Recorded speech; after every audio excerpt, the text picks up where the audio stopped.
हाल channel पर आप सभी लोगों का स्वागत है। सिंधु सभ्यता का हमने पार्ट 6 भाग में सिंधु सभ्यता को ख़त्म किया। पिछले पार्ट 6 में हमने प्रीवियस ईयर में आए हुए प्रश्नों को देखा। अब उसी क्रम में जो हमारा आज का नया टॉपिक है वो परवर्ती हड़प्पा संस्कृति के बारे में हम देखेंगे कि परवर्ती हड़प्पा संस्कृति के कौन कौन से स्थल मिले, इनमें हड़प्पा संस्कृति से क्या निरंतरता थी, परिवर्तन के तत्व क्या थे और इसके विस्तार में कौन कौन से साक्ष्य मिले हैं जो हमें निरंतरता और परिवर्तन के तत्वों को रेखांकित करने में मदद करते हैं। तो पिछले 5 पार्ट में हमने पहले हड़प्पा सिंधु सभ्यता की पूरी डिटेल्स को देखा, साक्ष्यों उनकी पूरी समाज को, धर्म को, नए उत्खनित स्थलों को देखा। उसके बाद 6ठे पार्ट में हम प्रीवियस ईयर में आए हुए सारे प्रश्नों को देखें। तो यही क्रम मेरा इस हिस्ट्री में, एंशिएंट हिस्ट्री में रहेगा। पहले हम टॉपिक्स को गूढ़ता के साथ देखेंगे और उसके बाद उसमें जो प्रश्न पिछले परीक्षाओं में आए हुए हैं उसको देखेंगे। परवर्ती हड़प्पा संस्कृति से तात्पर्य क्या है कि हड़प्पा सभ्यता का रूप परिवर्तन जिसके परिणाम स्वरूप किस तरह से हड़प्पा सभ्यता नगरीय चरण से ग्रामीण चरण तक पहुंच गई।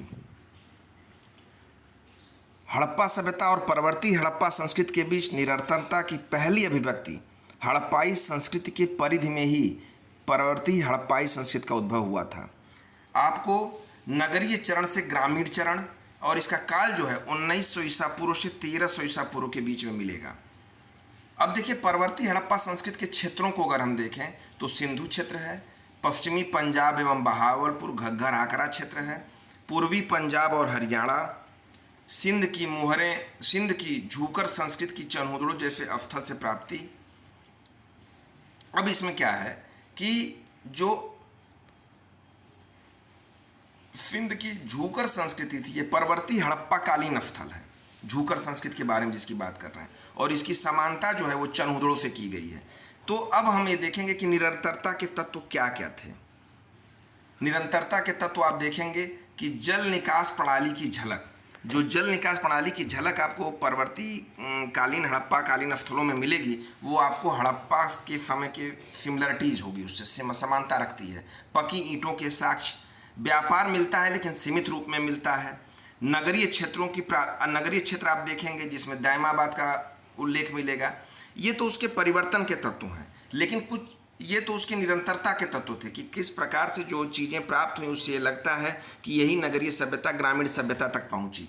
लेकिन जो परिवर्तन के तत्व हैं जिनसे ये पता चलता है कि ये हड़प्पा सभ्यता से किस तरह से अलग थी, तो ग्रामीण संस्कृति थी, मकानों के निर्माण में कोई योजना नहीं थी। 2 बिंदु बहुत ही मजबूत हैं। सिंधु सभ्यता में आपको वो नगरीय संस्कृति थी और जो वहाँ की मकान निर्माण योजना थी वो बड़ी ही बेहतरीन थी। आपने देखा था कि 2 मंजिले मकान बनते थे, पकी ईंटों के मकान बनते थे, उनके फर्श भी पकी ईंटों के होते थे और इसके अलावा उसमें मकान के अंदर सीढ़ियाँ बनी होती थीं। सीढ़ियों में जो खिड़कियाँ थीं वो गलियों में खुलती थीं। ये सिंधु सभ्यता की थी और इतनी निर्माण की योजना, ये योजना आपको परवर्ती हड़प्पा कालीन स्थलों में नहीं मिलेगी। बाट माप मनके मुहर का प्रचलन नहीं मिलेगा। कार्नेलियन के मनके मिलते थे।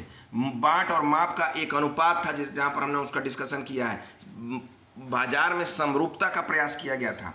कांसे का सीमित प्रयोग किया गया है, तांबे का ज़्यादा प्रयोग हुआ है और लिपि का प्रयोग भी लगभग कम हुआ है।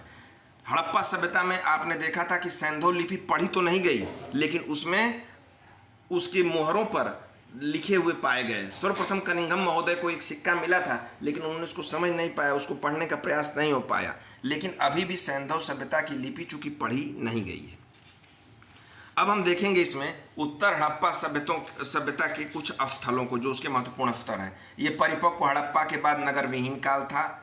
सिंध में उत्तर हड़प्पा को झूकर संस्कृति कहते हैं। अभी हमने देखा था कि जो झूकर संस्कृति है वो हड़प्पा के समय के चनहुदड़ों के स्थल से सिमिलरिटीज रखती है। हरियाणा का भगवानपुरा और पूर्वी पंजाब का दधेरी, ये दोनों उत्तर हड़प्पा स्थल हैं। गंगा यमुना दोआब में आलमगीरपुर, हुलास, बड़गांव, अम्बाखेड़ी और फनौली। गुजरात में सर्वाधिक उत्तर हड़प्पा स्थल प्राप्त हुए हैं। अब हम देखेंगे उत्तर हड़प्पा स्थलों से प्राप्त साक्ष्य।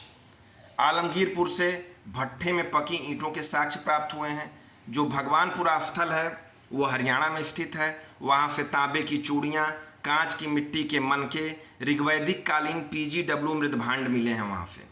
हम इसके पिछले वीडियोज में भी आपको बताए हैं कि मृदभांड प्रमुख पुरातात्विक साक्ष्य के रूप में माने जाते हैं। कालक्रम के निर्धारण में इनसे बहुत ही मदद मिलती है और हम मृदभांड पर एक वीडियोज बनाएंगे कि किस प्रकार से मृदभांडों का विकास समय के साथ बदलता गया और उससे हम किस प्रकार से हड़प्पा सभ्यता को वैदिक कालीन सभ्यताओं को लिंक कर पाते हैं और उन मृदभांडों के आधार पर प्राप्त स्थलों की खुदाई से हम इस बात का निर्धारण कर पाते हैं कि ये किस समय का यह स्थान है, किस सभ्यता से लिंक हो रहा है, किस तरह की परवर्ती हड़प्पा का स्थल है, प्राक हड़प्पा का स्थल है।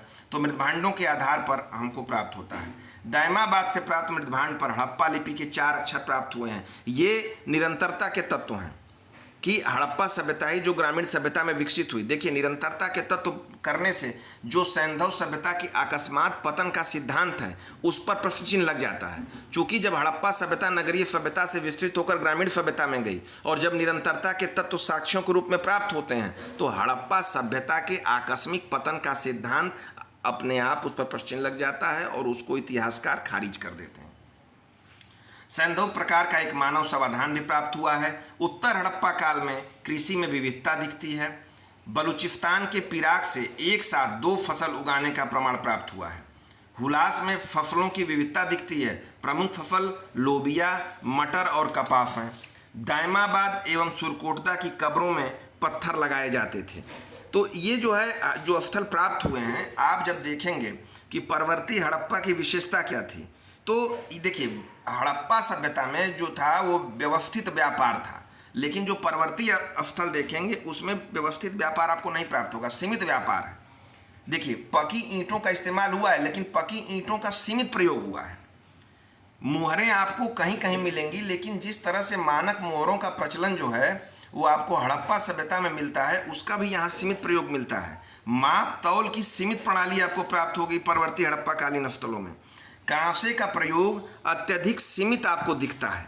तो कहने का तात्पर्य यह है कि ग्रामीण सभ्यता में गई, लेकिन हड़प्पा सभ्यता नगरीय से ग्रामीण जीवन में परिवर्तित हुई, लेकिन ये कुछ परिवर्तन और कुछ जो उसकी बहुत विशिष्ट चीज़ें थीं, व्यवस्थित व्यापार, पक्की ईंटों का ज़्यादा प्रयोग, मानक प्रणाली माप तौल की, कांसे का प्रयोग, उसमें परिवर्तन हुआ और उसकी मात्रा कम हुई। इसके बाद हम लोग देखेंगे ताम्र पाषाणिक संस्कृति को शुरू करेंगे। ताम्र पाषाणिक संस्कृति जो है, तकनीक दृष्टि से देखा जाए तो ताम्र पाषाण अवस्था कांस्य युगीन संस्कृतियों के पहले आती है, परंतु काल क्रमानुसार की दृष्टि से देखेंगे तो भारत में सैंधव सभ्यता कांस्य संस्कृति से पहले आती है और ताम्र पाषाणिक संस्कृतियां बाद में। उत्तर प्रदेश का दोआब क्षेत्र ताम्र पाषाणिक संस्कृतियों का केंद्र कहा जाता था। अब इसमें हम देखेंगे कि 4 प्रमुख ताम्र पाषाणिक संस्कृतियां थीं, कायथा, आहाड़, मालवा और जोरवे। 3 अन्य प्रमुख संस्कृतियां थीं, सावलदा, प्रभास और रंगपुर। कायथा प्राचीनतम ताम्र पाषाणिक संस्कृति है। कायथा संस्कृति जो थी वो हड़प्पा के समकालीन थी। तिथि क्रम हम देखेंगे इन 4 का। गणेश्वर जोधपुरा 2800 से 2000 ईसा पूर्व, आहाड़ 2100 ईसा पूर्व से 1599 ईसा पूर्व, मालवा संस्कृति 1700 से 1200 ईसा पूर्व और जोरवे संस्कृति 1400 से 700 ईसा पूर्व। अब इसमें सबसे पहले हम देखेंगे गणेश्वर जोधपुरा संस्कृति। गणेश्वर जोधपुरा ये पूर्वी राजस्थान में है, साहिबी नदी के किनारे स्थित है और इसके प्रमुख स्थलों में देखेंगे आहाड़, गिलुंद और बालाथल। बालाथल ये नवीन खोज की गई है, इसे बनास संस्कृति भी कहते हैं। अब इसमें जो पहला बिंदु है हमारा आहाड़, राजस्थान में स्थित है, उदयपुर जिले में आहाड़ नदी के तट पर स्थित है। इसकी खोज रतन चंद्र अग्रवाल ने की थी। विशेषता देखेंगे, 2 विशेषताएं आपको महत्वपूर्ण मैं बताऊंगा इसमें, टेराकोटा के बैल और काला व लाल मृदभांड। जो साक्ष्य प्राप्त हुए हैं यहाँ से उत्खनन में, वो तांबे की गलाने की प्रक्रिया का प्रमाण मिला है, पैर से चालित चक्की प्राप्त हुई है, सूत काटने के चरखे प्राप्त हुए हैं, मिट्टी के अलंकृत मनके और लोहे की वस्तुएं। भारतीय उपमहाद्वीप में लोहे के उपयोग का प्राचीनतम साक्ष्य यहाँ से प्राप्त होता है। दूसरा स्थल हम देखेंगे गिलुंद। गिलुंद बनास नदी के तट पर राजस्थान में स्थित है और इसका उत्खनन 1959 में बीबी लाल महोदय ने किया था।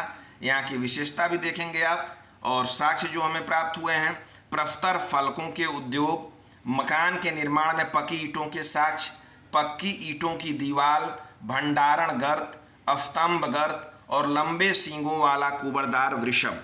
ये जो है गिलुंद से पाए गए हैं। इसके बाद जो नेक्स्ट वीडियो हमारी होगी उसमें हम बालाथल जो नया उत्खनित स्थल है उसके बारे में देखेंगे, वहाँ से प्राप्त साक्ष्य, और जो ताम्र पाषाणिक संस्कृति के शेष स्थल हैं उनका अध्ययन साक्ष्य और विशेषताओं के साथ करेंगे। तो जो अगली नेक्स्ट वीडियोज होगी उसमें हम ताम्र पाषाणिक संस्कृति और महापाषाणिक संस्कृति को कंप्लीट करेंगे, और उसके बाद परीक्षा में आए हुए यूपीपीसीएस और अन्य लोक सेवा आयोगों द्वारा आयोजित होने वाली परीक्षाओं में आए हुए विविध प्रश्न और संभावित प्रश्नों की वीडियोज भी आपको उपलब्ध कराएंगे। ये सीक्वेंस हमारा हर टॉपिक में चलेगा। पहले हम उस टॉपिक को गहनता से देखेंगे, पढ़ेंगे, और उसके बाद विविध परीक्षाओं में आने हुए प्रश्न और उससे संभावित प्रश्नों की सूची भी आपको देंगे, जिससे बाद में आप क्विक रिवीजन करते समय उसका लाभ उठा सकें। वीडियोज की पीडीएफ आपको फ्री में नीचे दिए गए टेलीग्राम लिंक चैनल पर उपलब्ध है, जहां से आप इसको डाउनलोड कर सकते हैं, जिससे बाद में आपका रिवीजन आसानी से होता रहे। इसके अलावा इस चैनल को सब्सक्राइब करना ना भूलें, जिससे हमारी वीडियोज आप तक शीघ्रता से पहुंचती रहे। हमने एक अनूठी शुरुआत की है, एक अनूठा प्रयास है, और ये हम इस आशा के साथ शुरू किए हैं कि आपको बहु विकल्पीय प्रश्नों के जो चैलेंज मिल रहे हैं इतिहास से संबंधित, उसमें आपको आसानी हो सके और आप फैक्ट्स के आधार पर, तथ्यों के आधार पर, कंसेप्ट के आधार पर इस तरह की समझ रखें जिससे आने वाली परीक्षा की चुनौतियों को आप आसानी से हल कर सकें।